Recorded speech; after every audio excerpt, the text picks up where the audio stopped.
Hello good morning साथी हो। हेर्नु मेरो बुढीले आज कटहर अनि साथमै माछा पनि लिएर बस्यो। के गरेको? कटहरको सब्जी बनाउने भनेर कटहर केलाउनु बसेको यहाँ बिहानै। अनि त्यो माछा चाहिँ माछा यी कटहरको सब्जीमा हाल्छु। यो खोलाको माछा यो म अस्ति पनि एउटा भिडियोमा भनिसकेको थिएँ यस्तो माछा पाउँछ यहाँ भनेर। बिहान बिहान आउँछ बेच्नु। झिङ्गे माछा हालेर पकाउँछु भनेर झिङ्गे माछा ल्याएको थिएँ सुक्टी। फेरि माछावालै आइपुगेछ बिहानै। अन्त त्यही माछा ल्याएको। अब केलाइ कुलाई गर्छु भनेर यहाँ एकैचोटि लिएर बसिरहेको छु केलाउनु। अनि आमाले यहाँ चिया बनाएर दिएछन्। आमाहरूको भान्सा घरमा आएर बनाउँदैछु नि त, चिया बनाएर दिएछन्, चिया खाँदैछु।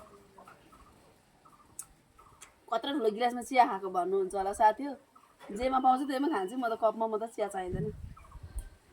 भुँडीमा हाल्नु त हो चिया, कपै खोज्नुपर्छ र होइन। दिइहाल्नु भयो यसमै खानु थालेको। कटहरको सब्जी कसलाई कसलाई खानु मनपर्छ?